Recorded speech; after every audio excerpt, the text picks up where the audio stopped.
চাপাটিয়া ছিল, তারপরে দাওয়া ছিল, বডি ছিল, আর আমার টেস্টারটা ফার দিছি। 10 আগস্ট রাত 12:30টার দিকে মোজাম্মেল হোসেন নামে ৩৫ বছরের এক যুবককে হাত পা বেঁধে নিয়ে যাচ্ছিল দুর্বৃত্তরা। এলাকাবাসীর টর্চ লাইট দেখে তাকে পাশের খাদে ফেলে দ্রুত পালিয়ে যায় অপরাধীরা। মোজাম্মেল হোসেনের শরীরে আঘাতের চিহ্নও রয়েছে।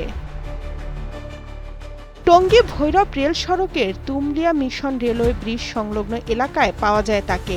এলাকাটি গাজীপুরের কালীগঞ্জ পৌরসভার বাঙ্গাল হাওলা গ্রামের কাছে। মোজাম্মেল হোসেন বাঙ্গাল হাওলা গ্রামের বাসিন্দা। ঘটনাস্থলের বেশ কয়েকটি ভিডিও সামাজিক যোগাযোগ মাধ্যমে ভাইরাল হয়েছে।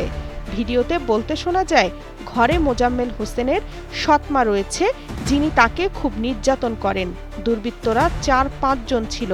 কয়েকজনের কণ্ঠ চিনেছেন বলেও দাবি করেছেন মোজাম্মেল। খবর পেয়ে পুলিশ এসে মোজাম্মেলকে হাসপাতালে পাঠানোর ব্যবস্থা করে। পুলিশ জানায়, ঘটনাটি তদন্ত করে দেখা হচ্ছে এবং জড়িতদের শনাক্তে পুলিশ কাজ করছে।